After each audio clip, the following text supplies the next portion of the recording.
And this isn't a complex program by any means. That's why I kind of thought it would be a really good one to try this with. It's got 5 subroutines and it's fairly basic. So let's just take a moment to go through it. The main routine really is just breaking into various different subroutines. And we get some scaling because there's some analog. And yeah, I mean, all of it's fairly basic, but all right, we got some sequencing.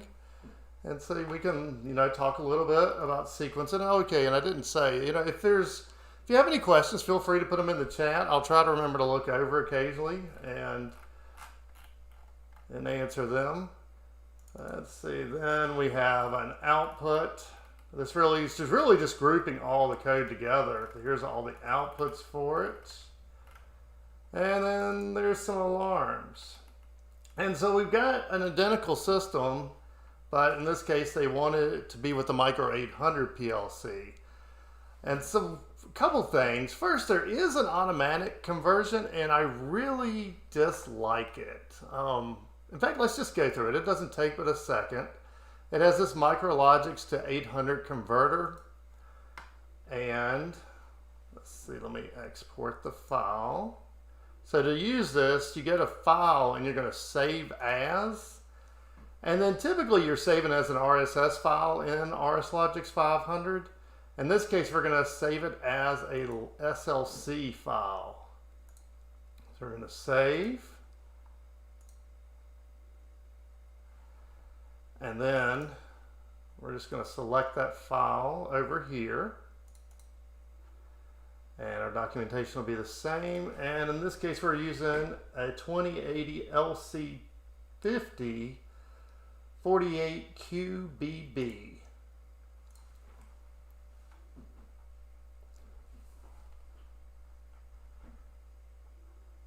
And so it does import everything, and you can see we got about 42 warnings that we need to go through, but let's just look at it some. Honestly, I haven't really looked at many conversions on this, but okay, it is breaking our subroutines into user-defined functions, and probably that is the best way. That's not how I'm actually going to do this program. I'm actually just going to make multiple programs. And now I hadn't actually looked, but all right, it does make kind of a TON conversion. That may even be worth a video. As yeah, it is converting the TON into more of what we're used to seeing in Rslogix 500. Let's see, scaling. Again, it doesn't look bad. You can see it couldn't figure out exactly where this analog input was. There'd be some mapping. But here's where I start to have a problem with most of these conversions is this was F80 in the previous program. And that is how the data structure works in Rslogix 500. But we have so many more options in Connected Components Workbench with tag-based addressing. So I see conversions done like this and they just don't make a tremendous amount of sense. And if we go on into sequence, we're probably going to see some of the same thing. Yeah, so in this case, if we go back to our Rslogix 500 program and sequence, let's refresh my memory here, then yeah, we were using actually a long integer to sequence through this, and it was L90. Now I wouldn't use L90 if I could name it something. I would probably name it sequence. So while this does get you the rough structure for your program, I think you're going to spend a lot, either one of two things are going to happen. You're going to spend a tremendous amount more time trying to straighten out the addressing, or you're going to put it in there like this and really hate yourself later down the road when you need to troubleshoot it. Okay, so let's just close this out and then we're going to start a new program. And we'll just call this PH and we're going to create it. And then for my controller, I have a Micro850 PLC and it's going to be a 2080 LC50 48 QBB. That'll be it. And this is, you know, because somebody asked me when I posted that I was going to do this, so well, why would you not just use another Micrologix 1400? This is a neat new feature of version 13, is when you select these, it'll tell you whether they are actively supported or whether they're on the obsolete list. And so the Micrologix series, the 1100 and the 1400 are on what is called active mature. And that means that they are still supported, but there's not going to be any further development done on them. And so in those cases, they're great for obviously replacement PLCs, and you know, they're still good PLC, but looking into the future, they're on their way to being phased out. So this is a neat new feature though, is it tells you right here whether this is an active model or whether, I assume it would show that it was active mature or something else if it wasn't. So we're going to select that, and we're going to be using version 12 and add to project. And just to add another variable into this is actually version 13 of Connected Components Workbench, and it's the first program I've written with it. So we'll see if there's any pitfalls to that. Okay, if we go back to our program that we're converting, we're going to start by just building out this structure. So we have a main routine, a scaling, a sequence, outputs, and alarms. So we're going to create those, and I'm not going to do it in the user-defined ones. You could do it that way, and that probably is a more direct conversion, but I'm just going to create programs for each one of them. So I'm going to right-click, add, and I'm going to add a ladder program, and then I'm going to name it main, and then we're going to right-click, add, and we're going to add our scaling. And honestly, I know this is supposed to be a direct conversion, but scaling in math, I'd usually do under structured text, and then I'll add a little variety. So let's create a structured text program, and we'll call it, let's just call it calculations. So that'll be the one that we do some of our math in. Then next we have sequence, right click, add, ladder. We'll call this sequence. And then outputs.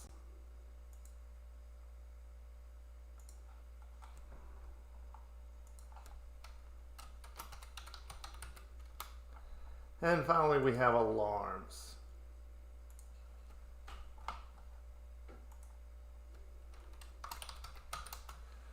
Now, unlike if we had made these user-defined function blocks, in this case, each one of these programs is going to be executed. And they're going to be executed in the order that they are here, which means it's going to be pretty much the same, because up here, if we go to main, well, we have an AFI, which is an always false input, and we won't even need that in Connected Components. But really, this program jumps to the scaling, and then to the sequence, then to the output, and then to the alarms. And that's the end of the program, and it's going to come back around and do it again. So this is going to do the same thing. We're going to execute the main, calculations, sequence, outputs, and then alarms. And then we're going to do it again. And it is in exactly the order that you have them here. So if I take the outputs and drag it up above sequence, that is going to change the order of operation of that. So I'm going to put that back down. But yeah, then if we actually look, we're done with the main program. Now, chances are when this machine actually goes into service, there'll be something in here, and I don't even know what it'll be. But we're actually done with the main program because we have the always false input, and we've replaced our JSRs with these. So now let's go on to our scaling. So in our scaling routine, it looks like slot 2, input 0.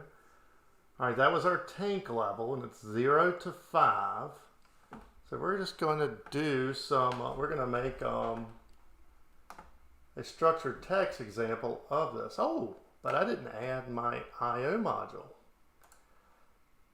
So yeah, I created the Micro850 here, but down here I have an expansion module. I have a 2085-IF8.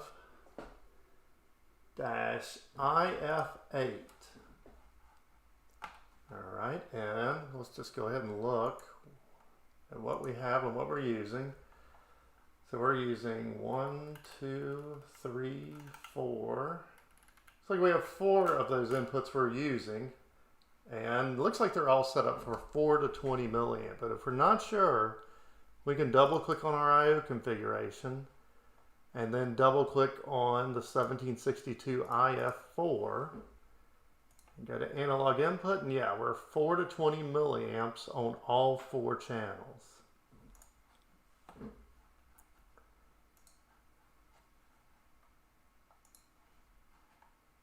Alright, so channel 0 is enabled. I think all these are probably enabled by default. Yeah, and I'm just going to leave all of them enabled. They're all default configured for 4 to 20 milliamp and for engineering units. And so I should have got that up already, but engineering units, let me just Google 2085-IF8 scaling. Just make sure I'm right on this. Yeah. Okay, so if we look here, here's the manual. We have, here, what are we on? Page 8 of, let me go back up. What manual is this?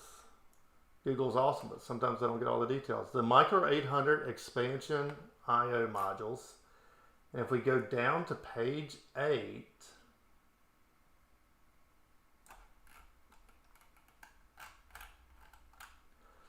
then we can see what our engineering unit scaling is going to be. So we're configured for 4 to 20 milliamps here. And at first it may look a little weird because the scaling is showing 3200 to 2100.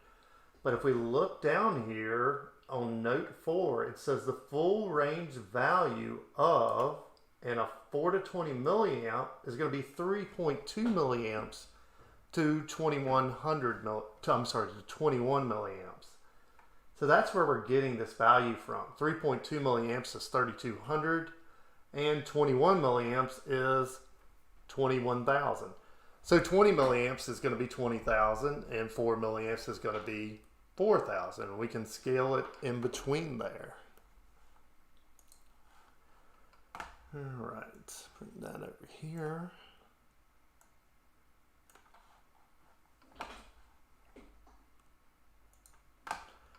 Okay, so let's go into what we label our program called calculations. And then, yeah, we need to, well, we haven't even talked about where I/O is. So now, and I didn't even catch this. So I'm in version 13, and all of a sudden it was a little bit of a struggle because I normally use the Logix view. So I'm going to switch over to Logix. And this, and I got to tell you, Rockwell, y'all have done a great job of really massaging this. This is really starting to look a lot like Studio 5000. So that's why I love this view. It makes it really easy to bounce back and forth between the two softwares. But so, just like in Studio 5000, our I/O is all going to be up here in our controller tags, our controller variables. And if we double click on it, here are all of our, well, first our outputs show up. And I've never figured that out exactly, but we're going to start with our outputs, and then right below it is our inputs. And so what this actually says is I/O, which means it's part of our inputs and outputs. EM, which is our means they're embedded. And then we have a digital output, and here is 0 through 19. And then right below it, we have DI for digital input. And we're going to have 0 through 27. And then we scroll down a bit more. We got some system variables here. But then we have IOX1. And what that means is this is your first expansion module. So up here, oops, how do I get there? There we go. I added an expansion module as that IF8. And so when we look at it, expansion 1, and it's an analog input, and they were 0 through 7. And so these are going to be the ones that we're going to want to scale. We ought to go ahead and, actually we should go ahead and put some descriptions in before we go too much further. So if I go over here, and well, I can see them all here, but let's go ahead and right click and go to data table. And input number 2 is going to be tank 1 level raw. So I'm just going to go over here and I'm going to label this one as tank 1 level raw. And then we have tank 2 level raw. And then we have tank 2 pH. I actually have a spare there. Okay. So tank 1 level raw, tank 2 level raw, and then tank 2 pH. And then let's go up and label all of our description, all of our inputs and outputs while we're at it.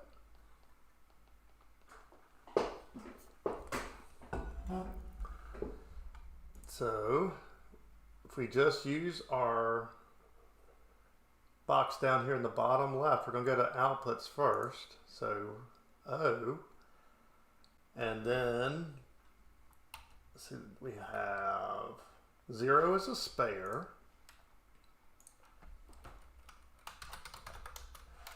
And then 1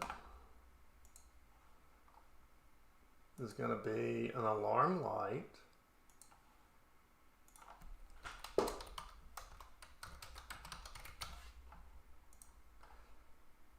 And then 2 is going to be a buzzer, then a spare, and then pump 1. So alarm, buzzer, spare. Whoops. Okay, now, so I am putting these as aliases. And what's really cool about doing this in Connected Components is it makes it where you can type the description or you can type the actual address. Now I can put it over a comment, but I don't want to do that. So I'm going to change spare here. This is going to be spare 03. And then we're going to change spare up here to spare 00. All right, so the number 4 was pump 1.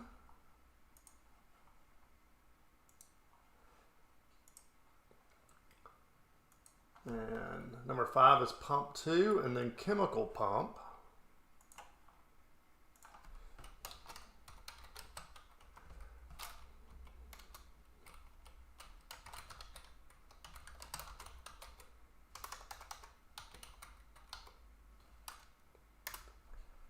All right, the number 7 is going to be valve 1, pump 1 to tank.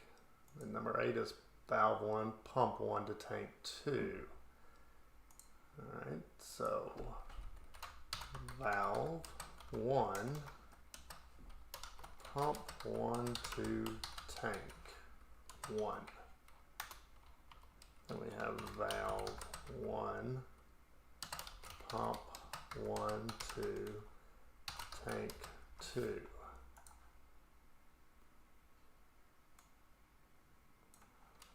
And then number 9. All right, valve 2, pump 2 to tank 2. And valve 2, pump 2 to effluent.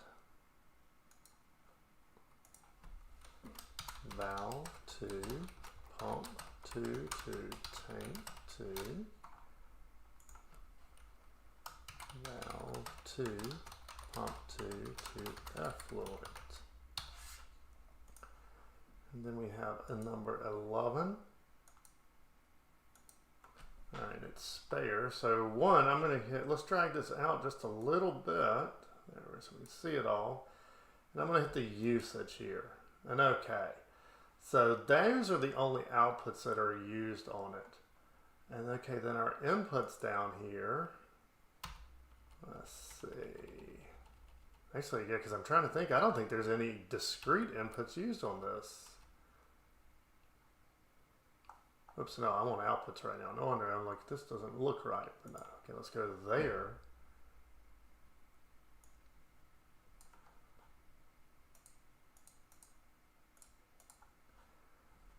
Okay, there are a few inputs used on it. So we have input 4, which is emergency stop pressed. And before somebody says it, no, the emergency stop on this is hardwired. This is a signal to let us know that it is pressed. So input 4 is going to be emergency stop pressed.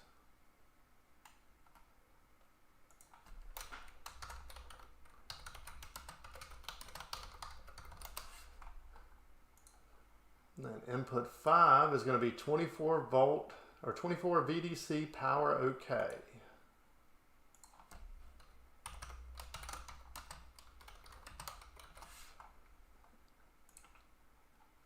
And then we have an alarm silence, and number 9 is a downstream interlock.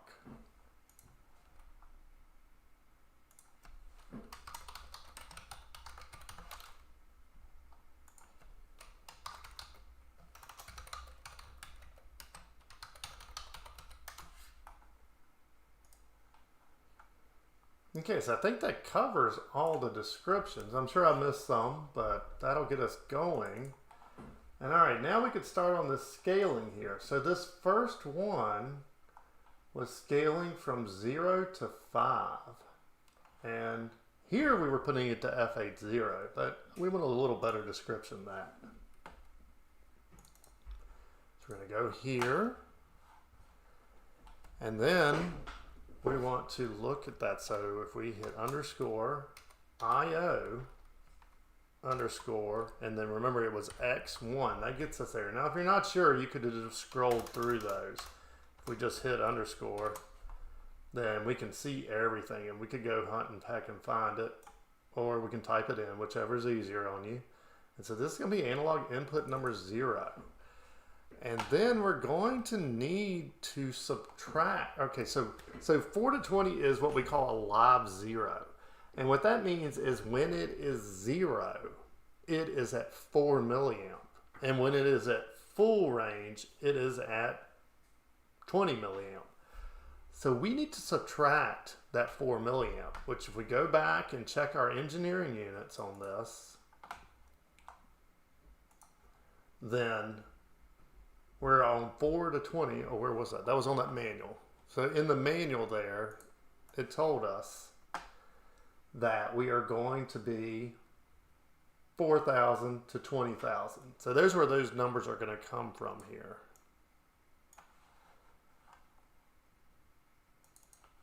So we are going to subtract 4,000 to take that milliamp signal out of it.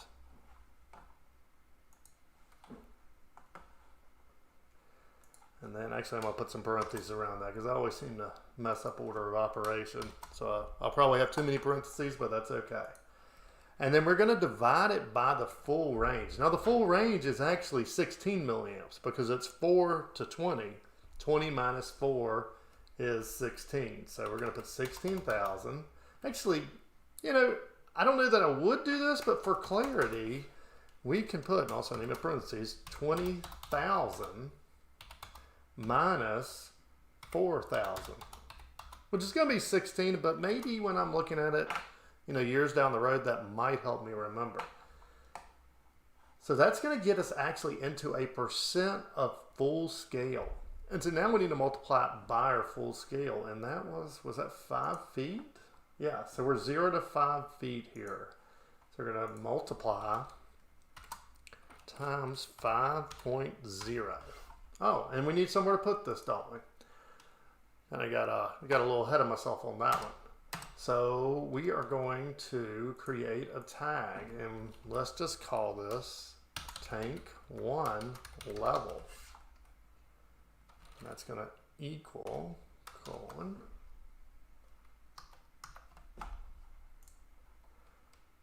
So we need to create tank 1 level.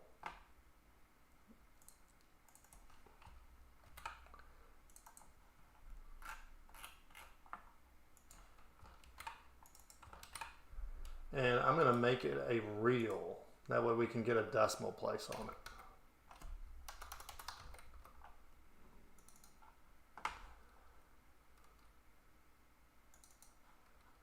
All right, and then I will probably forget this 10 times during this live stream, and is at the end of this, you need a semicolon.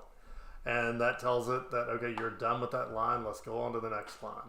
And especially when doing structured text, it probably doesn't hurt to hit the verify button occasionally.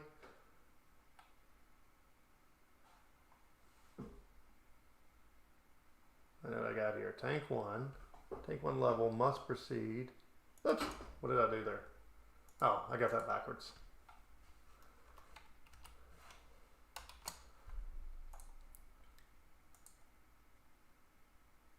Oh, well, here you go. So the disadvantage of the live stream is, all right, what did I do? Invalid right argument expecting. Oh, because, okay, this is a good one here. So when I hit the verify button, I get a bunch of errors, and that can kind of get intimidating because, okay, this thing right here must precede a real expression, and then it's talking about is expecting, you know, byte or something. Is if we go and look in our controller variables at our expansion modules, they are integers. So they are whole numbers. And so when you're manipulating data, you have to stick with whatever you have. And so what we need to do is convert this integer into a real. Or we could specify everything else as an integer. And I do see that done, and then people will like multiply 10 at the end of it.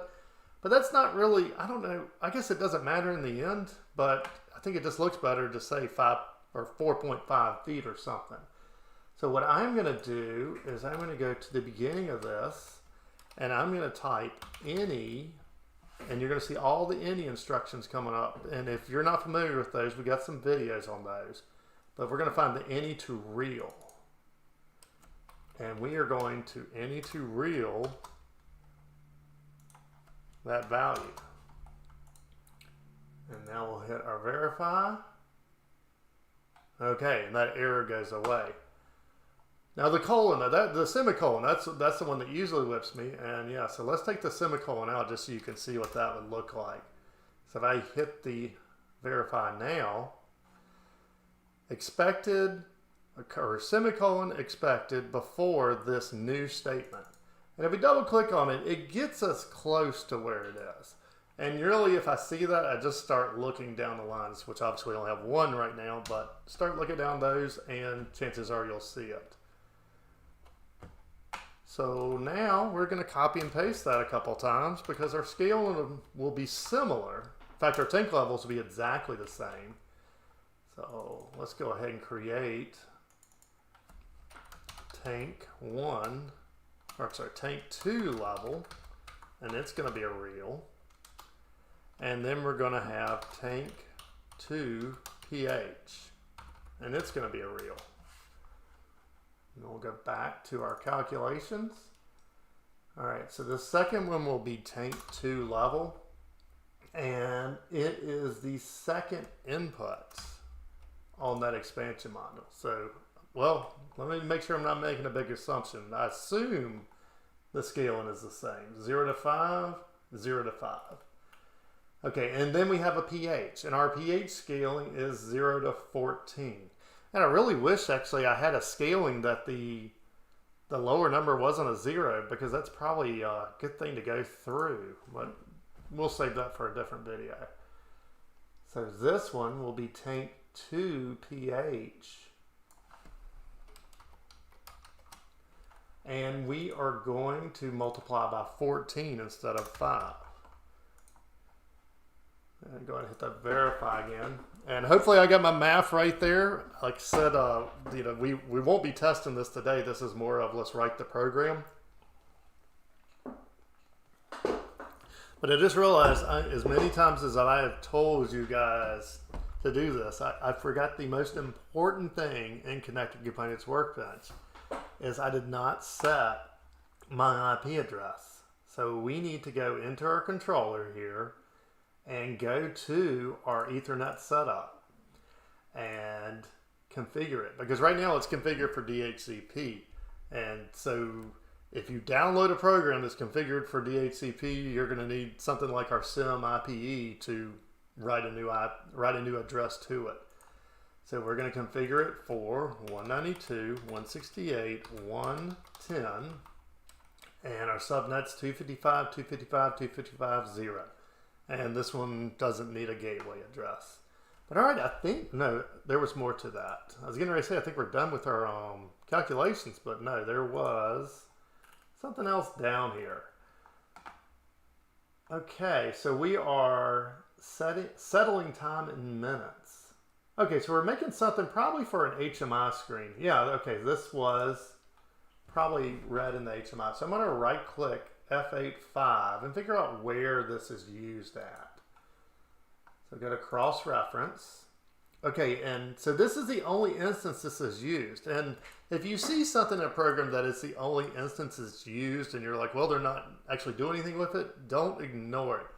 Because it could be connected to a larger system, such as a SCADA system, or in this case, there's an HMI that tells you how much more time there is that this needs to settle before it's going to run on through the process. So this is going to be really, I really want to go make that timer first.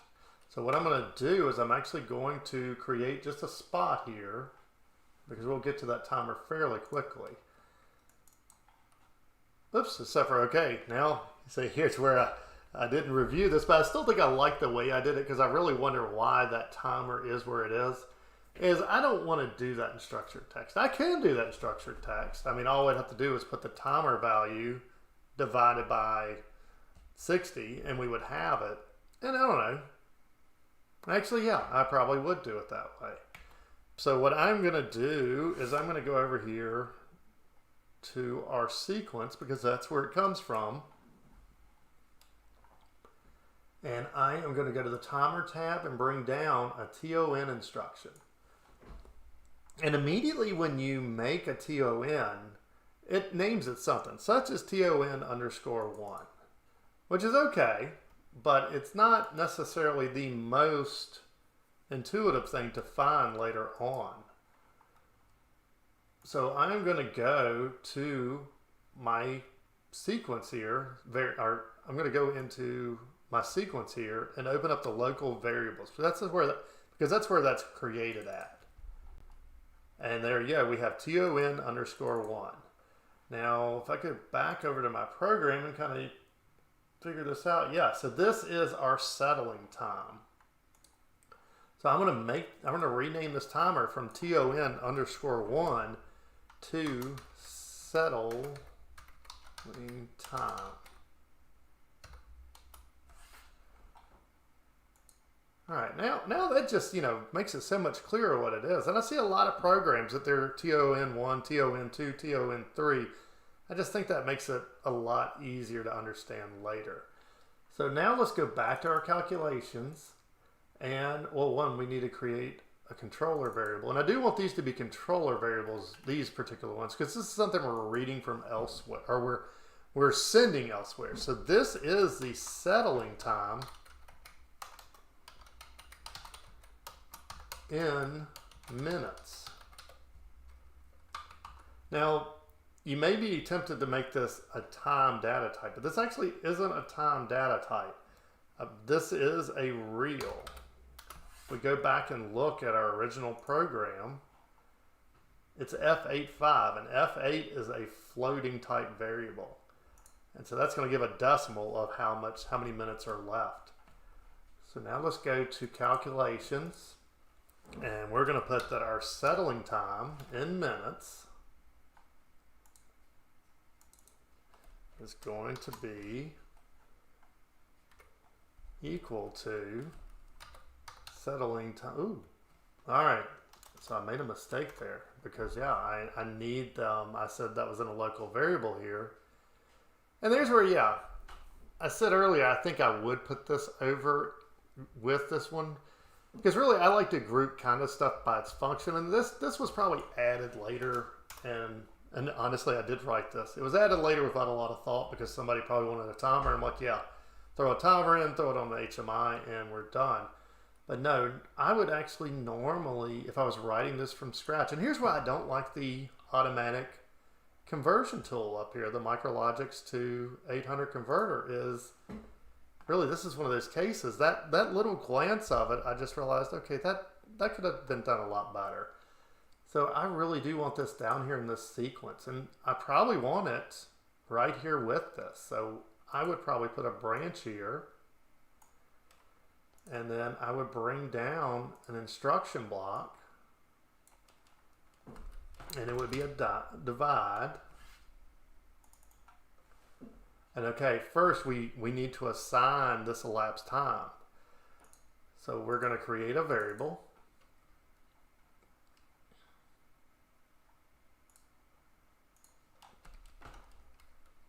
And this will be settling time in milliseconds. Yeah, ms.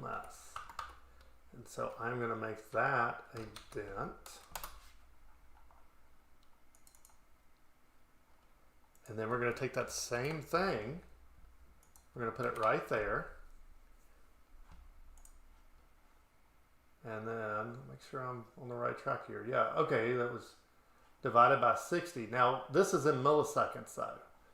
So we're going to need to divide by 60,000. Or, can I do that here? Yeah. Or, I know I want 60 seconds. I can put T number 60S. And that's going to tell it 60 seconds. Oh, and it doesn't like it because that's a time data type. Okay. So it would have to be 60,000.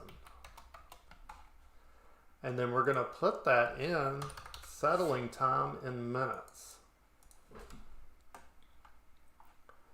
Okay, now you notice right now there is no preset time. We'll come back to it. Right now I'm trying to still get to that calculations program. I think there was one rung left.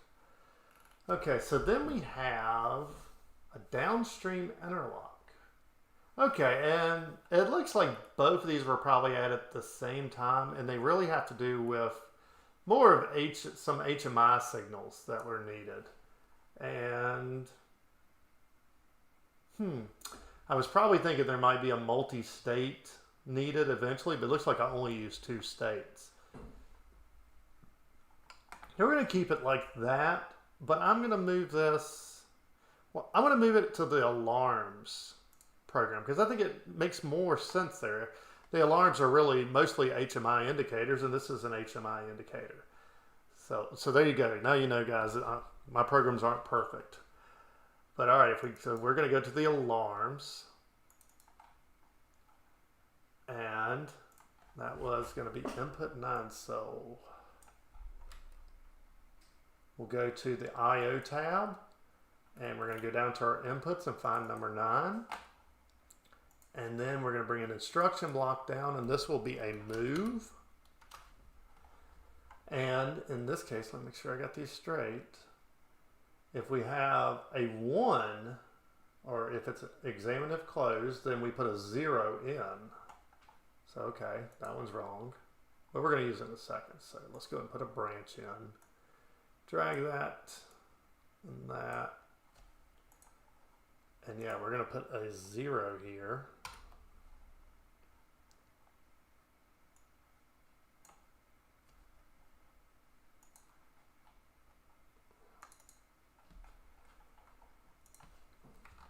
Copy that.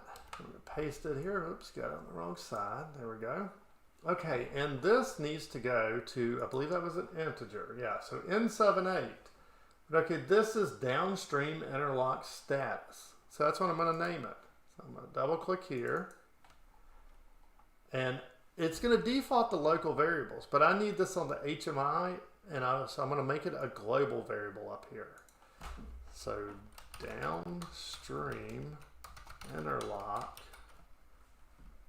status, and that will be a dent.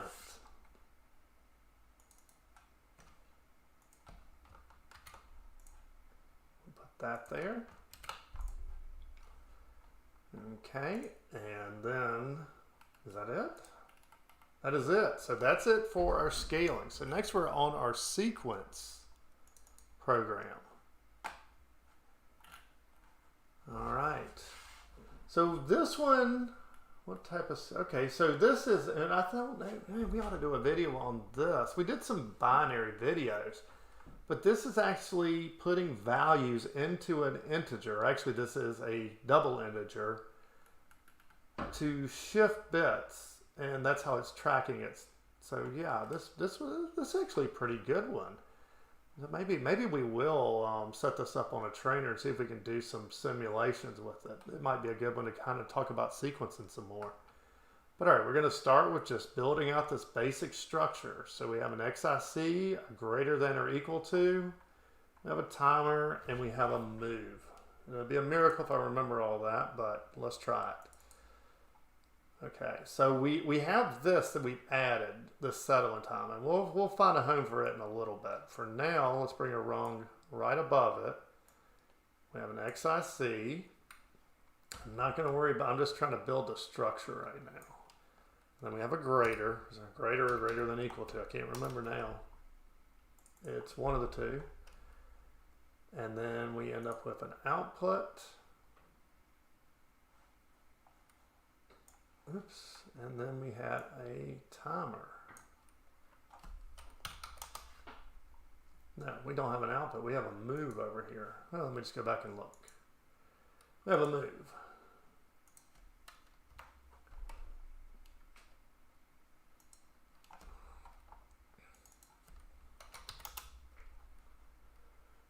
All right, and there was a branch. Oops, didn't get that right. Timer goes in the top. And there was also an examine if closed. There. So let's see, is that the right framework? I think that's about the same. Yep, I think I'm there. So we have a timer for tank 2 full. All right, then we have a sequence. And all right, F81 is tank 2 level. All right, and then that sequence, this L9:0/0 is the same L9:0 right here. We're just looking at bit 0 on it. So we should be able to just create a tag right here. And I'm going to make this one a global variable because it is also in the HMI. We're going to call this sequence.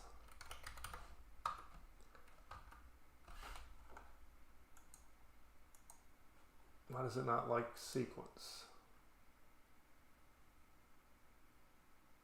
Did I already create sequence? Huh. Well, batch sequence. That's weird. Okay, now I'm curious. Huh, I don't know why I can't use the term sequence. I may have never tried, but hey, does anybody know? Sequence. It will not.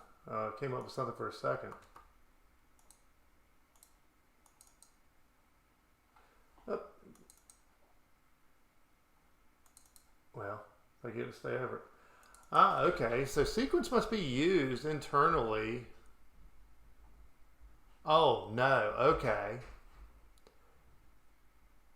I can't name it sequence because I named this program sequence or okay. So I get it now. So we'll use batch sequence. That's cool. All right. So at the beginning here, we had L9:0, which we've now made sequence, and we had /0. If we want that in Connected Components Workbench, we're going to put sequence.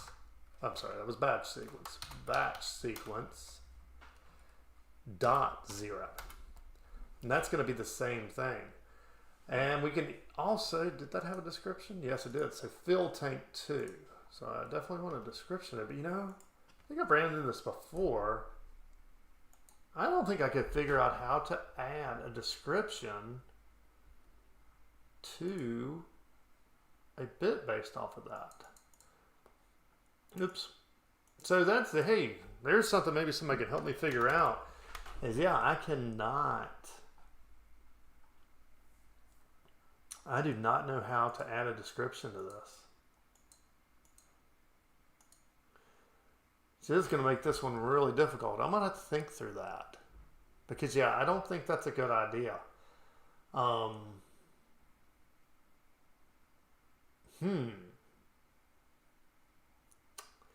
So, yeah, I am not going to do it this way. I'm going to put something in for now, and maybe somebody can tell me exactly how we're supposed to do this. Is what I'm going to do is I'm going to copy that, and we're going to make some rungs down here. And we're going to make a tag called sequence fill tank 2. And I'm going to use that. That way, whenever this sequence 0, which is what our sequencer is based off of, whenever bit 0 is a 1, it's going to make sequence fill tank 2 a 1, and I'm going to use that. That way, when I'm visually looking at this, I can tell what it is. Now, I think there's probably a way to add a description to this, but I think I worked at this one day and I could not figure it out. Because, yeah, when you get in the variable selector, unless, can I put .0 here? Nope, can't do it. Okay, so I don't know how exactly to get by that, but this is how we're going to do it. All right. So then we're looking at tank 2. So we can just type tank 2 level. And then we are looking for it to be greater than F86. And when you're looking here in Logix or Rslogix 500, you're going to see the description of the source, or in this case, source A. Now, if you're writing to something like here, you see the description of the destination. Source B, you can't actually see the description of by mousing over or anything. You've got to right-click it and either edit description or go to data table. And so this is tank 2 full setting. So I'm just going to create a tag that says that. So, tank 2 full setting, and it'll be a reel. And then we have a timer, and I don't believe this timer actually is settable externally. So what we're going to do is we're going to right-click T4:0 and go to cross-reference. And okay, the TON, which is right here, is used, and then we have an XIC of the done bit right here. So it's not, you cannot externally write to this, and this was a 10-second timer. So in the case of Connected Components Workbench, I just go right here and type T number 10S. And that'll be a 10-second timer. Oops, if you put it in the right place, it'll work better. That should have gone right here. Now, I don't have to put an elapsed time tag in if I'm not actually using an elapsed tag. So in this case, we're just going to, actually, whoops. Oh no, okay. Now, one thing I didn't do is I haven't actually named this TON. So see, it went in as TON_1 again. So we want to go to local variables, find that, and in this case, this is tank 2 full. Oops, yeah, that's good. So that'll be tank 2 full, and then here I can look at tank 2 full.dn. I'm sorry, it's not .dn, it is .q in Connected Components Workbench. And that's one of those stumbling blocks. I do have a video about what all these are. But yeah, we want the Q bit, which replaces the done bit in Studio 5000. And all right, then we're going to move a value to this batch sequence. And we are moving a value of 2. So we're just going to put a 2. All right, so then let's go, what's the next one here? The next one, actually the framework, it doesn't look like it at first, but this framework's very similar to what we have up here. It's kind of shifted over a little bit this way. and we have two greater thans on this one. And then also, hey, here's a multiply just like I did in the other one. And this is how I would group that one. So we're on the right track here. So let's copy and paste rung 0 or rung 1.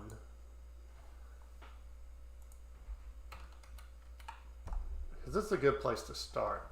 So first, what is this step actually doing? It is adjusting the pH. So I'm going to go to the bottom and we're going to make sequence number 1. This is going to be sequence pH adjusting, or adjust pH. Oops, and I need to create that thing.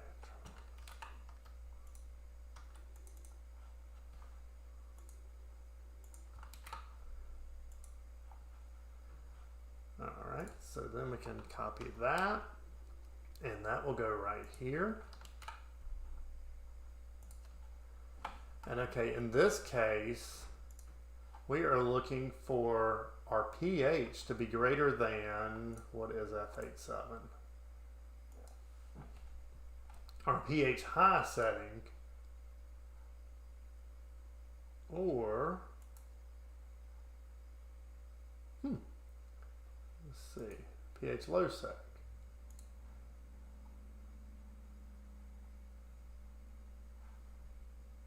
I'm not exactly sure why this was done like this, but yeah, there's probably a reason. But usually, this lower one would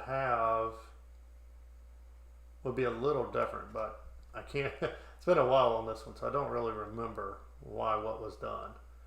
But okay, so we got that. So this is going to be tank 2 pH.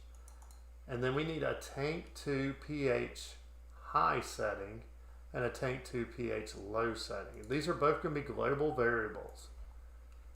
So tank 2 pH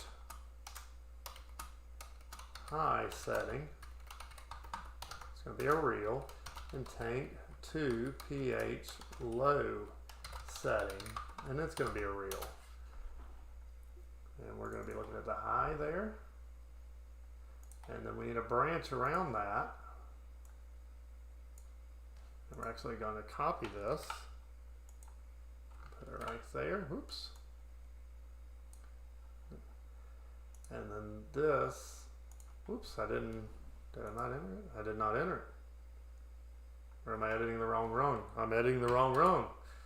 Alright, well that's why we have the undo key here. And yeah, we'll put our branch down here in the proper rung. And then we'll copy that, put it there, and change this to low.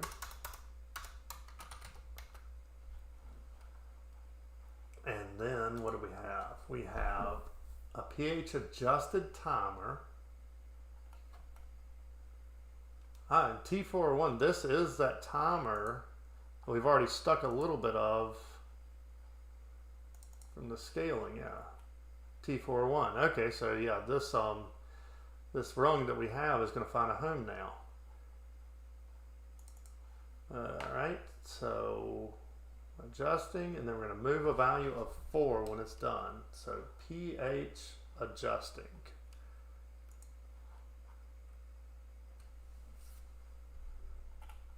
And one thing I didn't catch is when I copied and pasted, I put the wrong one in the wrong place. Let's move that there. Let's move that there. The dangers of copy and pasting. Alright, so now this needs renamed. Tank 2 full 1 is now going to be tank 2 pH adjusting.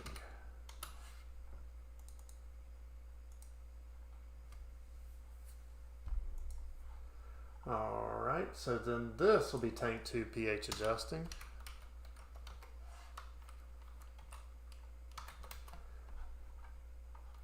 Alright, and we're going to move a value of 4 when it's done. Okay, and then we have a value here though. So this, in this case, we are actually getting this value from the HMI. It looks like it's in minutes. So yeah, we're going to have to create something for that. So this will be our pH. Yeah, really, this is our settling time. It's kind of pH adjusted time. pH adjusted time, I guess. That's the cool part about tag-based addressing is if I find out later that it was the wrong thing to put, we can change it. But all right, we're going to go to controller tags, and yeah, we did name that one settling time in minutes, which is wrong actually. That's settling time left.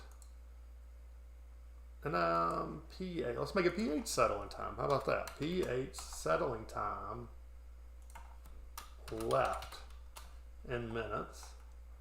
And we're going to create one that'll be pH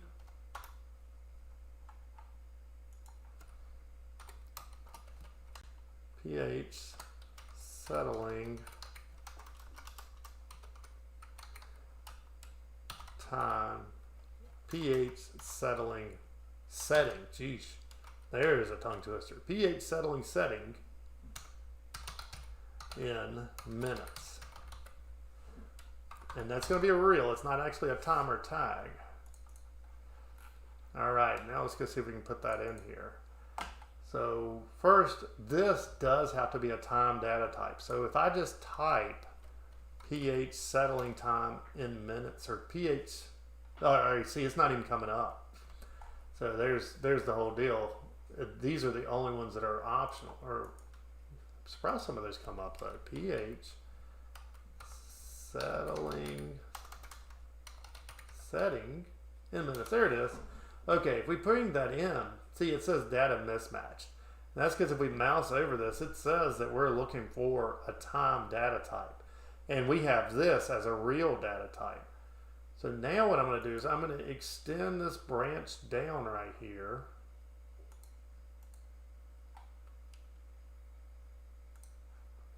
And we are going, actually we don't even have to do that.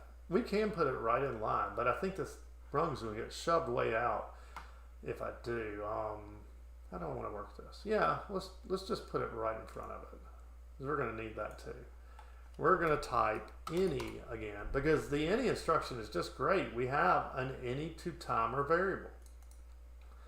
And this one will be our pH setting, pH settling setting in minutes. I got to work on that name, but that will be it. And then, well, we're not quite ready to convert it yet. We're going to need an intermediate step here. Just realize that because this is in minutes and we want to get this to milliseconds. Well, this any to time is going to convert whatever you have here to milliseconds. So this needs to be in milliseconds. So we need, and here's where, okay, I probably was right. This probably needed to be on its own rung. And then, yeah, we can see already this is getting, see how it's getting messy here. And one thing I don't like about about Connected Components Workbench is it doesn't kind of kick the rungs down, or it doesn't, what is it, or it doesn't wrap the rungs, or at least I haven't figured out how to make that view. So it just keeps going out to the right where you have to use the scroll bar. So we're going to just bring another rung down, but actually we already have the rung. It's right here. Here's our settling time. So we are going to actually modify this rung. And first, I am going to actually, yeah, we're going to drag this. Is that right? This is a TON. Oh, because we added that TON. That's actually the TON we're looking for there. Got to keep track of where I'm at on this. Settling time in minutes, or in milliseconds. That does go right here. Oops, no. I haven't created that yet. There it goes. Yeah, we're good there. And then this goes away. And then, yeah, we need to take this part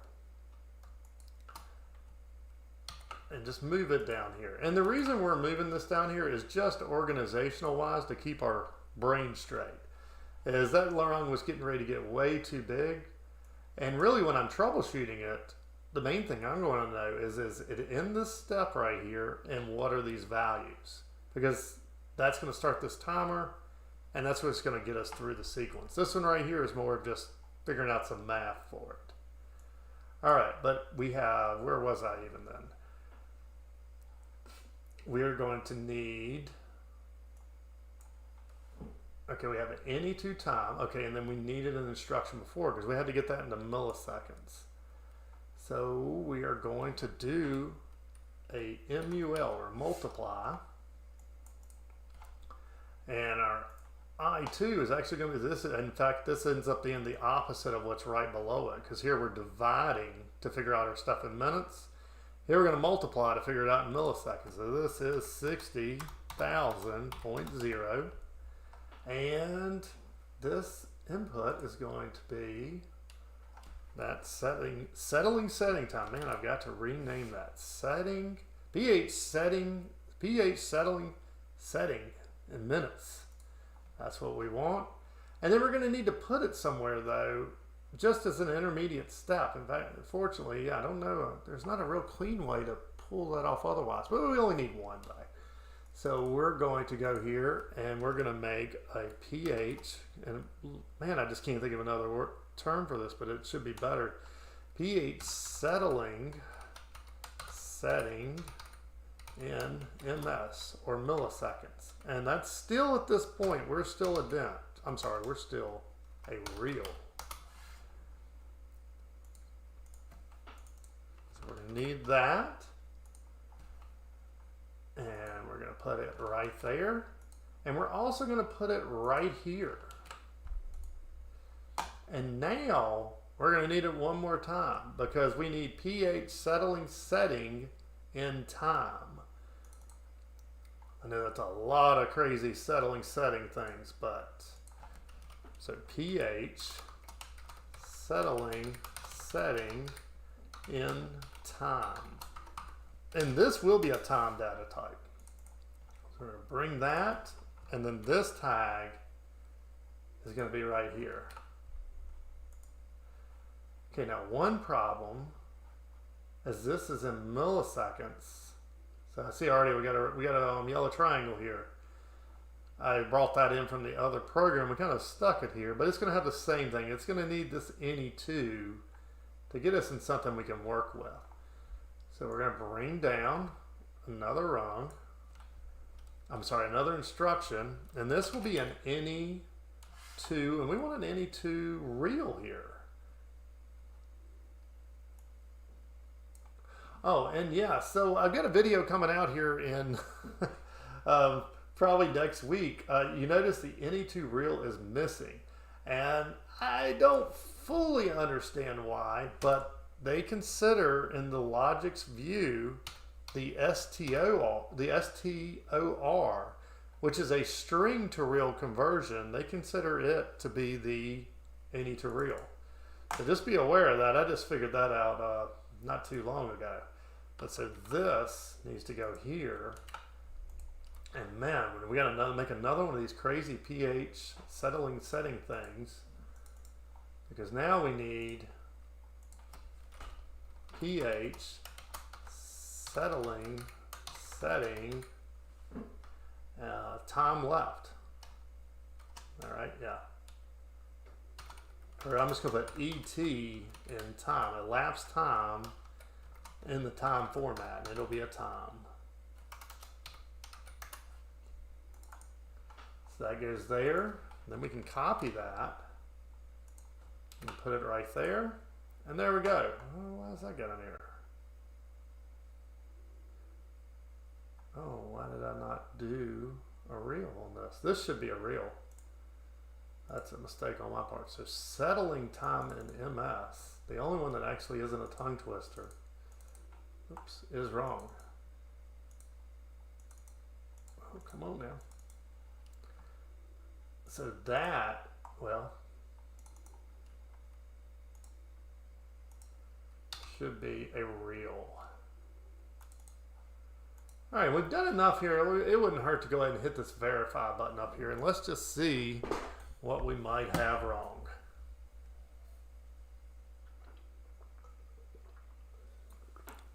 And that's always a refreshing surprise when actually you have no errors in the program. All right, so the next one we're gonna do, so we've gotten through batch sequence number 2. Now we need, number 1. Now we need number 2. There we go. And all right, this looks very much like rung 0 or rung 1. Have a little bit of trouble. These in Rslogix 500, you start with 0 on your rungs. Connected Components, you actually start with 1. But this rung is very similar to the one we're getting ready to do, so I am going to copy it. And then I'm going to come right down here and we're going to paste it. And all right, first let's go ahead and get this batch sequence in. And I'm hoping somebody will tell me a way to label these, because that's the only reason we're doing these 3 rungs down here is I need to label each one of these bits. And I just can't figure out how to do it. But this will be empty tank 2. So we're going to call this sequence empty tank 2. And it'll be a boolean.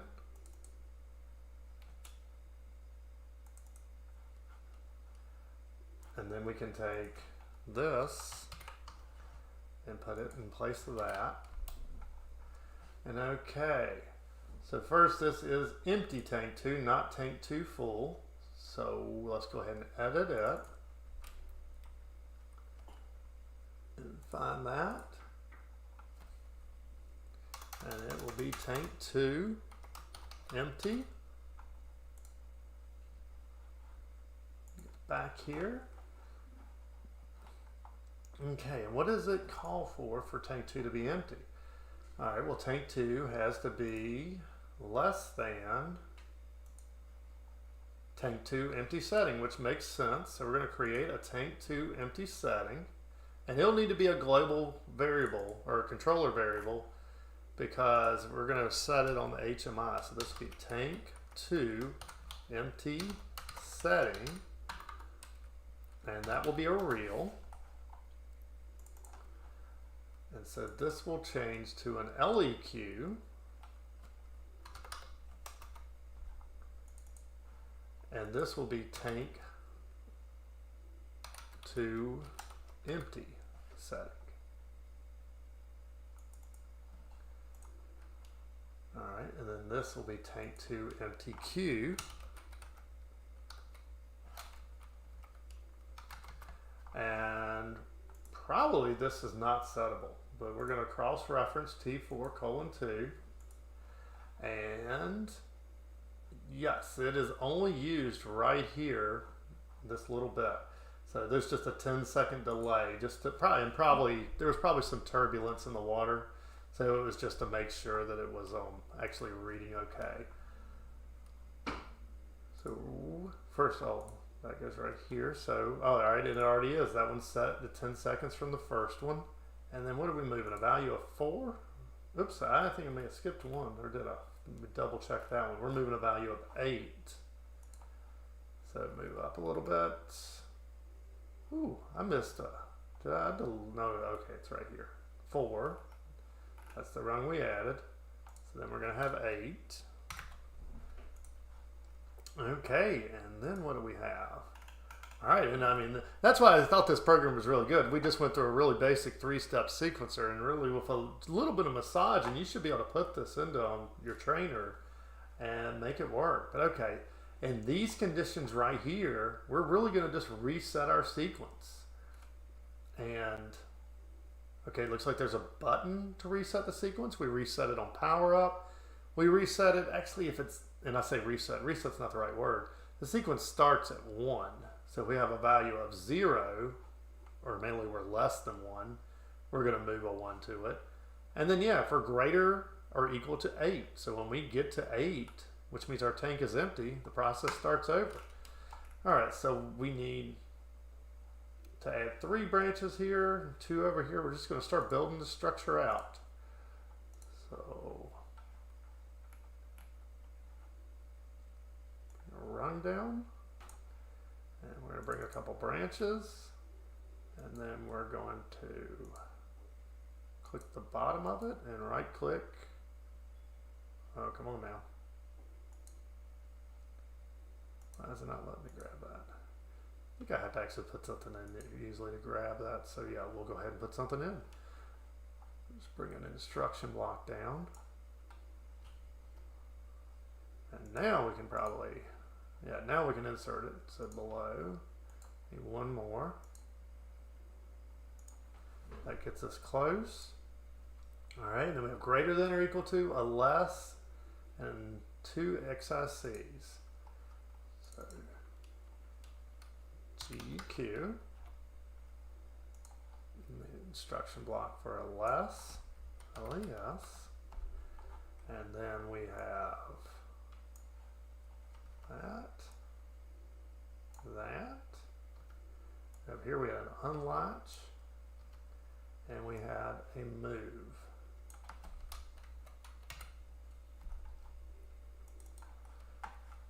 Okay, and I think all these have to do with our batch sequence. So we can copy that batch sequence, put it right there, and put it right there. And if it was less than 1, or if it's greater than 8, and then we have first pass. You know, we'll have to, there we go, power up bit. My wild guess is that is it. Let me see if I can Google real quick. But I believe that is our first pass.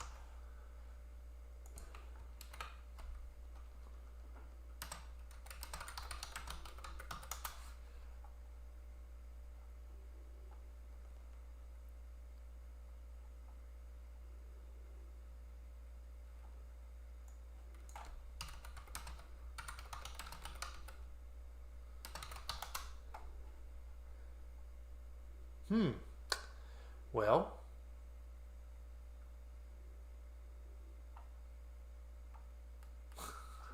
I may have to look at that a little more. I'm pretty sure that's the first pass. Well, let's see what our other options are. Project incomplete, suspend ID. I feel that probably is. Probably good. Yeah, let's just see if maybe F1 helps us on that.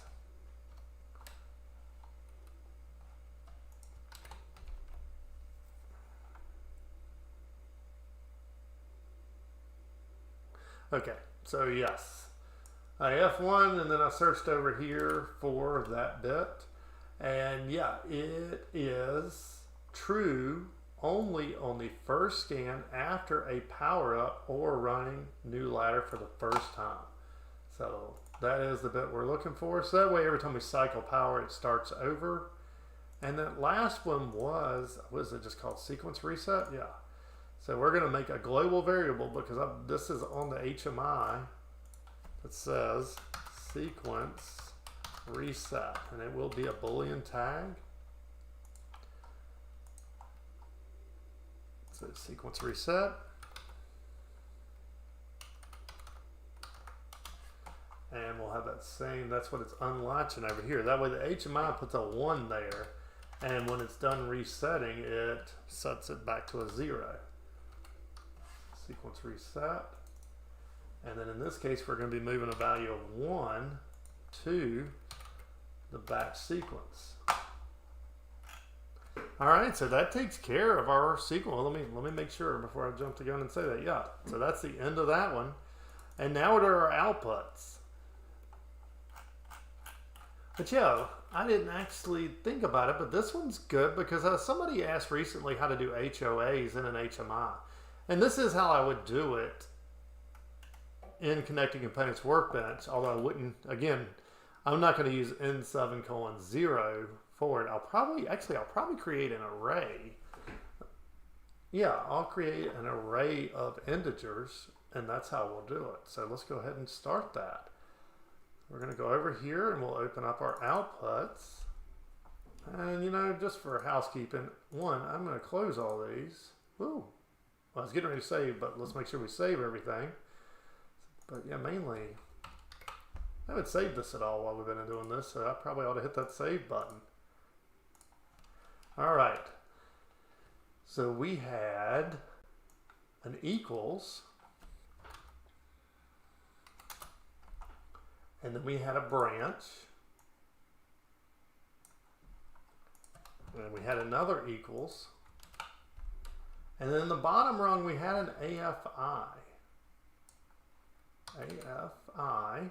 Now, an AFI is an always false input, and that means no matter what, it is going to be evaluated as false. And this is more of a place marker. In fact, hopefully it's not a lot of them. Yeah, output 0 wasn't used for some reason, or it got removed in that. Oh, yeah, output 0 on this one had some high-speed uses, and I was probably thinking we would add some high-speed output for something. So I left it open. But all right, then we're going to energize our output. So we'll go right here.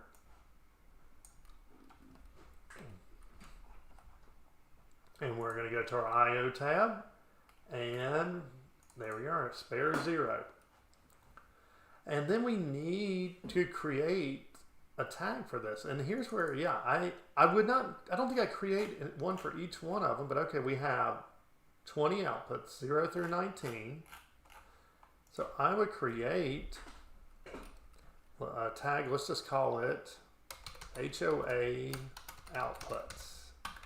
And this is going to be an int. But then for our data type, oh, my mind's going blank on how to do this now. I feel like I'm getting ready to do something wrong. So this is probably wrong, but that's how you do it in Studio 5000. But yeah, it doesn't like it. Because I know there's some dots required. And we're probably going to have to hit F1 to figure this out, because is that it? Oh, there it is. Okay. Oh, okay. In this, you can specify the beginning and the ending, which is kind of cool. In our case, we are going 0 through 19. So we're going to do 0 ... 19. And that's going to be our HOAs. So we end up with 20 of them here. So this will be output 0's HOA. This will be output 1's, 2's, 3's, and so forth. So now let's go over here and we'll just put HOA output and then open bracket 0 close. So this is going to be the one that controls output 0. And you know, I go back and forth, and a lot of times I will build out the structure for all the outputs. In this case, I'm not going to. I'm even putting this one in because it was the first one. But I probably will stop short, one, because we're streaming this. But all right, then we have a value of 1 and a value of 2. So right here, we're going to put a 1. Right here, we're going to put 2. And what this is going to say is if our HOA, first, if it's a value of 0, there is no true path through. And so all for my HOAs is 0 on the, and then if we have it as a value of 1, it's hand. So you switch it to hand, it's going to be a value of 1, and that's going to make output 1 come on. And then we have 2, which is going to be auto, and that's going to make it run whatever the auto sequence is. And since it's a spare, we have an AFI in it. So we're going to just copy and paste that and then get to something that actually has something. Okay, well, and the second one, of course, is an exception because it's the alarm light. Now, why did I do the alarms this way? That's the grand question. It looks like is there warnings and alarms here? Let me just see. So we're going to cross-reference. Actually, let's just go to the data table and go to usage. Well, I have no idea why I did it this way, but I did. But we're not going to do it this way this time. We're going to create, do I want to do that? Yeah, I do. So we're going to go to our controller variables and we're going to create a tag called alarm bits. And this will be a dent. And so that's going to give us 32, that's going to give us 32 bits. And why was I able to open this one up? Now I still can't comment it. I still would love to figure out how to comment the individual bits. But okay, moving on before I end up in a squirrel moment here. Go back here. In this case, for this one, this is our alarm light, output number 1. And we're going to take this out.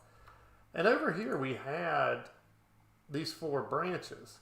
But we can actually just, in this case, I don't know why I didn't. I could have looked for B3:4 to not be 0. Because if any of these are on, it's going to be 0. And that's what I'm going to do on this one. Is we're just going to change this to an NEQ, or not equal to 0. And we're going to look at our alarm bits. And that'll make our alarm light come on whenever any of our bits are on. Okay, so number 2. Oh, and here's, so I sat there and explained the HOA and said, let's move on to something that where it'll make sense. But yeah, the next 2 are not. But okay, then we go, all right, now we're actually showing some stuff. But all right, we're going to do the alarm buzzer next. And okay, it has an alarm silence on it. So we're going to need to create a bit for alarm silence, and that's a button. Oh no, okay, it was a button on the screen. Okay. So, in this case it's on the screen, so it's going to come down here. It'll be alarm silence. And bring a rung down. And first, yeah, let's just build the structure out that we have. So we got a branch, examine it off, and an output energize, and then we have a branch.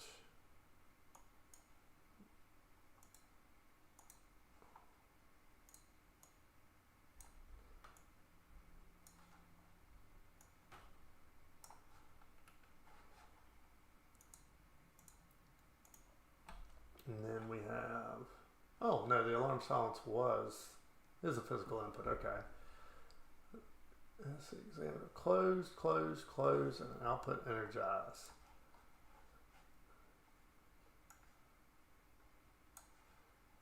Closed, closed.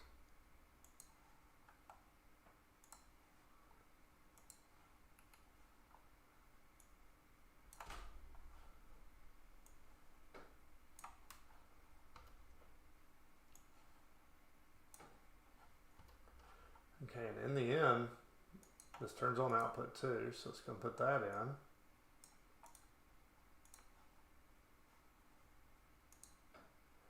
We have alarm silence, so this is alarm silence.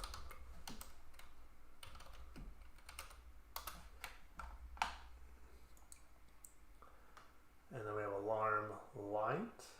Actually, I have alarm light in both of them there. I think I could have cleaned that up a little more, but I think I said that we're going to start doing some on looking at some of old programs, and I'm going to nitpick mine probably first. That way, nobody thinks I'm being cruel. But yeah, even looking at this, I could have done a lot of things different. But it is a functional program. But yeah, it looks like there is some room for improvement. Okay, so we have the alarm silence button or alarm silence.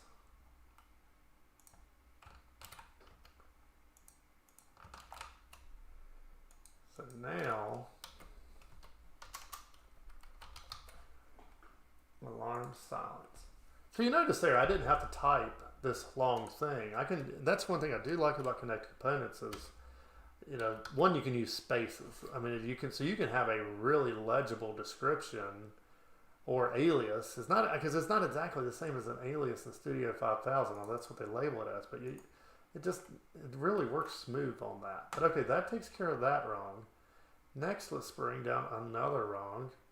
And honestly, I'm going to skip this next one. It is a spare rung. Oh no, it's not going to take long. I can copy and paste it.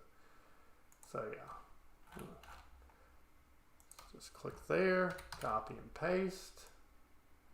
And then we'll bring this down. Oops. Well, why is it not letting me drag? My scroll isn't working. Okay, so this will be number 3, which is a spare. But then this is going to be 3. And I'm just building the structure out. Really, there's not, honestly, I don't think there's a tremendous amount of reason to. But I probably, when I was writing this, I probably expected these to be something. And for some reason, they didn't end up being anything. But okay, now we're going to go, all right, now we have Huh. Okay, this pump, it's like this pump occasionally circulates. Looks like every 3 minutes or 300 seconds, it runs for 30 seconds. So this is a flash on, flash off that we've done some before, but all right, let me make sure where this is used. Okay, and yeah, so it is used to run this pump occasionally. So probably the system had a little bit of issue of settling, maybe solid settling in it. So to keep it from clogging up, just occasionally you turn that pump on.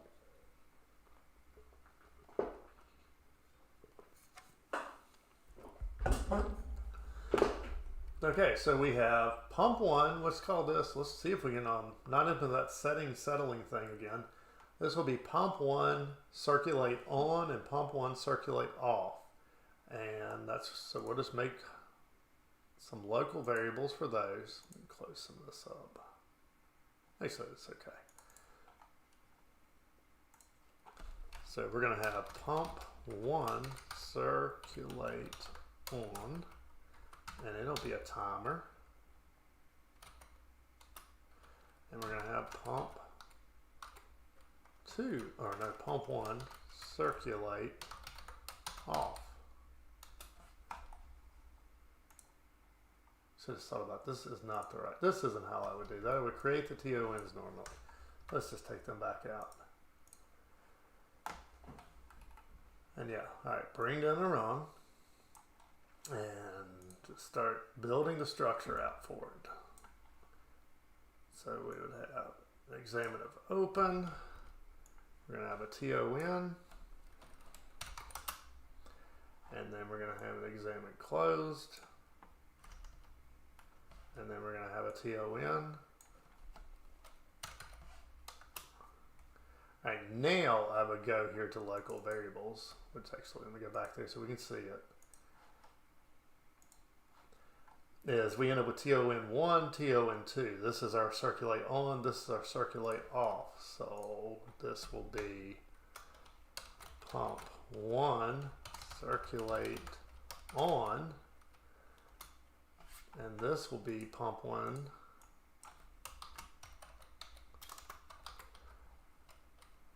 circulate off, circulate.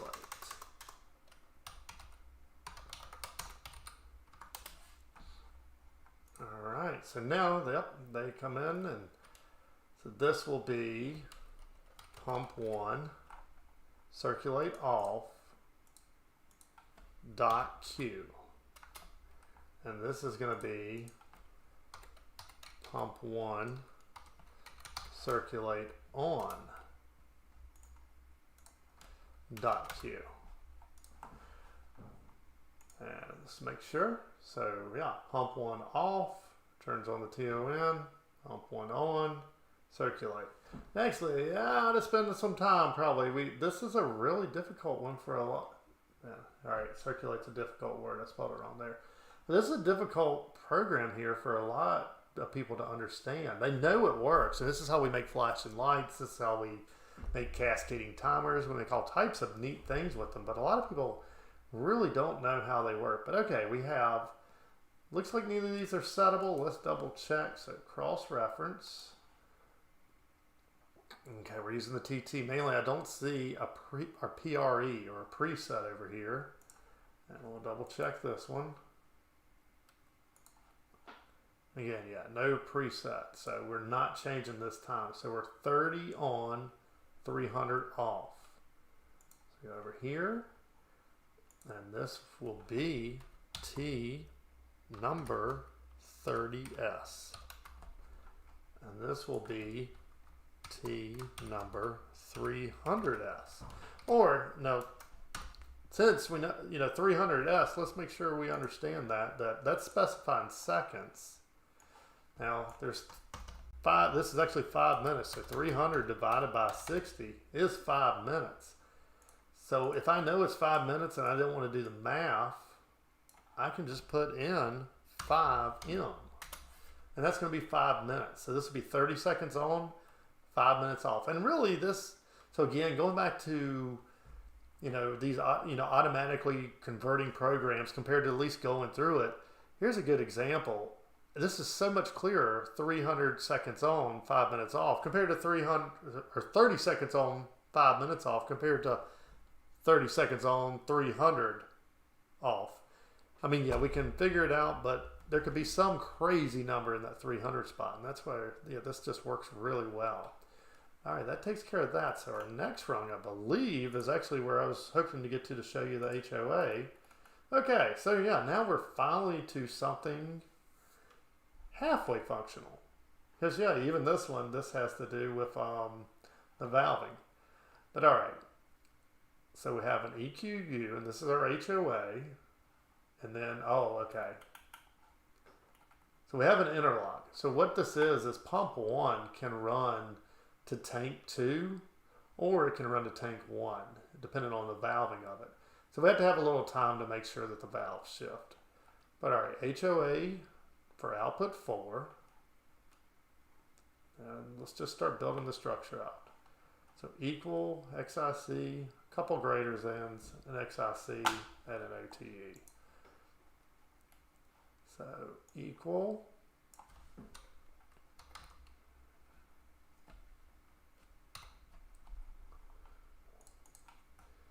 and then a greater than,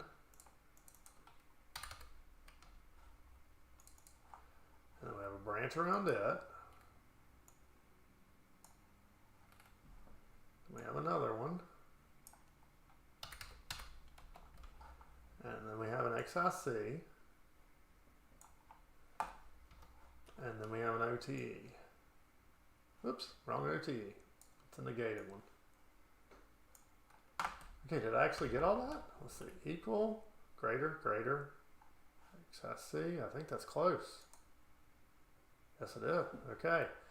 So we're going to be at HOA output number 4 and sequence fill tank. So HOA outputs number 4, and then this will need to be a 2. I think that was 2. Was that 2? Yep, 2. Oh, whoops, I left an XIC out there. And so this will be sequence fill. Oops, my guessing isn't working. I don't remember what it is, so we're going to have to go up here and look. Yeah, sequence fill tank 2. I don't know why I couldn't find it, but there we go.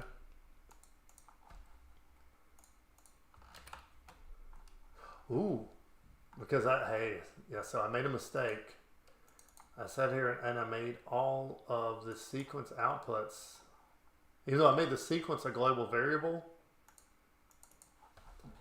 I did not make these global variables. So these 3 need to be global variables. I wonder if I can just cut them out. Can I cut them?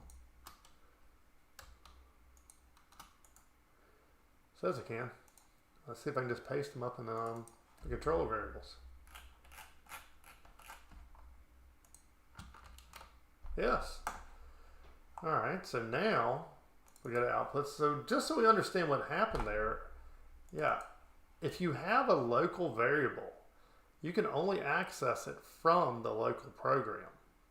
If we have a controller variable, we can access it from any of them, and it's easier at least to access them from the outside. So that's what we did there. All right, we're looking for tank 1 level is greater than, what are these? Cross reference. Tank 1 start pumping setting. Tank 1 stop pumping settings. So let's create those 2. These will be controller variables as well. Tank 1 start pumping setting, and it'll be a real. Tank 1 stop pumping setting, and it'll be a real. All right, so we're looking at tank 1, so we just type tank 1 level. And then right below that was tank 1 start pumping. And then tank 1. And then tank 1 stop pumping. And then, alright, we have run pump number 1, pump 1 to tank 1. Okay. I don't think I can simplify that either. That is what it is. So that will be run pump 1, tank 1 to, oops, tank 1 to what? Make sure I am. Tank 1, pump 1, run pump 1, pump 1 to tank 2. How about run pump 1 to tank 2? Let's simplify a little bit. I think it's still clear. Run pump 1 to tank 2. And that'll be a boolean. And we'll take that same tag and we'll put it right there. All right, and I think we're finally to the HOA that I was like, yeah, well, we'll explain that in just a second. All right, so yeah, here is more of what you would typically see on the HOA, and I probably should do a video just about this. So in this case, we're on number 4, which is pump 1's HOA. And first, if it's 0, there are no true conditions that will go through. So our HOA in position off, or HOA, I'm assuming you know what that means. That's a hand off auto. In the off position, it's a value of 0. So we can never run pump 1. And so 1 is hand, and so you'll see it with almost nothing else in it, usually nothing. Because I kind of believe hand is hand. You put it there, you take the risk of burning whatever up. And then you have auto, and it's going to have whatever conditions you happen to need to run in auto mode. But all right, so now we should be able to copy and paste that first rung and give us a little bit of structure to work with. So I'm going to copy this. And then we're going to paste it here. Oops, pasted one too high. All right, so this is output number 4. So this will be HOA 4. This is HOA 4. And this will be number 4. Okay. Now, honestly, I don't know if there's a lot to gain in actually showing this, because at this point we're getting pretty redundant. I mean, there is more conditions here, and maybe we could do a video on how exactly this works if somebody's really interested, but this is a conversion. So I think we've kind of shown the conversion through there. The last thing we really have is the alarms. Let me just browse through here, see if anything really jumps out. Now I think we've covered all this. Yeah, so now let's just go to the alarms, because yeah, I can do the rest of this offline. But mainly let's just see what else there may be to cover. But okay, here, yeah, let's go through these alarms because these are all really good ones to have. As first, this has separate control power, or has separate PLC power compared to its control power. So one thing, that way your PLC is up if, say, you short out an input. So one thing you want to know is that input on or off? And that's what we're doing here. Is if there's no control power, then we're going to make an alarm for it. And we do have a delay on most of these because you don't want, if you have an erratic problem, you really don't need 100 alarms a minute. But also, yeah, it just helps with, operators they want to know when something's wrong, but they don't want to know, you don't need to nuisance indicate to them. So let's go ahead and put this in. So we're going to be in our alarms program now. Okay, and already we have the downstream analog we stuck over here, and that probably does fit here. We'll put this above it though. And let's examine if open. And again, I don't remember what input that was, but I know I think I labeled it as no control power, so I can just start typing no and maybe get lucky. No, I'm not going to get lucky. Nope, didn't get lucky. Okay, well then we will either look here, it's input 5, and then we'll, 24. 24 volt power, okay. So there's that. And then we're going to need a branch. We need an output.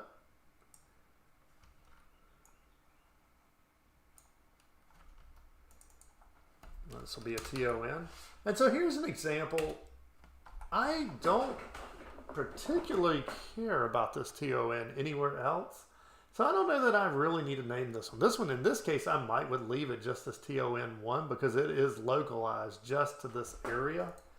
So we're going to put T number 5S, and we're going to put TON1.Q. And in that case, we made some alarms. Let me see if I can find it. We made alarm bits, and that's going to be .0. So this way, if our control power drops out for more than 5 seconds, we're going to sound an alarm, and it'll be alarm bit 0. Still would love to have a description on bit 0, and I don't know how to do that. All right, we're going to copy and paste that wrong. And we do have to be careful when we copy and paste there, because see the 2, if we were really, yeah, we just need to be careful about that, because notice the pasted rung went above it and it has a 2 in it. So this no longer works. We want to drag this down. And yeah, this one is going to be 2. Now I'm not really that OCD that I want this to be 1, 2, 3. If you are, you need to label them as something other than that, because yeah, as we copy and paste stuff, then we could end up with one somewhere else that's not going to lay out that pretty. But all right, what do we have here? So this is tank 1 high level, and we're looking for tank 1 to be greater than, probably tank 1 high level settings, my wild guess. Tank 1 high alarm level. So in this case, we're going to bring down a greater. This will be tank 1 level. And this needs to be a global variable because we're going to set it on the screen. Be tank 1 high alarm setting. High alarm? Yeah. No, actually I would do tank 1 high alarm level. That way we know it's a level. Real. Okay. And that was 10 seconds on that one. All right, then we have that. And is there anything else to really learn? I think we can figure that rung out. This is more of the same. Looks like this one, the alarm is settable, but that's doable. All right, and we are, now here's another one of those I have not figured out how to do in Connected Components. So in this case, and actually it may not be that necessary in Connected Components, but it is here. In this case, I copy the input word, which is the 16 bits of inputs 0 through 15, to a binary integer, or an integer with binary format. And you can't do this in Connected Components that I know of. In other words, I cannot specify our inputs to the word level. Because if I go over here to my controller tags, really they just start being listed. So either you can't do it, or maybe somebody can show me. Maybe there is some hidden way to address. I don't know. What happens if I address IOEMDO? No, it's going to come up as a bad address. So I don't know how to actually do this. But what I'm doing here is, it seems like with some HMI I was using, you couldn't directly read inputs and outputs. I think that's what was going on. That's how I started this. But in Connected Components Workbench, you can directly read inputs and outputs with an HMI. So this actually is fairly unnecessary. Let's see. And actually on the HMI, we show where the water's going when the pumps are on and things are happening. So that's all this is doing, is different conditions or making different ones come on. But I don't think there's a lot to go there. And actually that would make good for the HMI series though. Maybe I should build this out a little bit in the HMI series, and then we can show how you can, graphically show that our pump is kicked on. Change your pipe color so everybody knows water's flowing through it, or put some arrows that are kind of going along. It would be a good thing. But okay, so I have gotten through my first live stream, and yeah, okay, I had down that should take about 2 hours, and we're at 12:56. Yeah, well, and we were 7 minutes late because yeah, my technical guru Michael was not here to fix my sound issue or my streaming issue, but we did get online, and I hope this has been helpful. If you'd like to see more of these, then let me know. Put what you'd like to hear it on or anything like that. And yeah, make sure you subscribe and hit that like button. Till next time.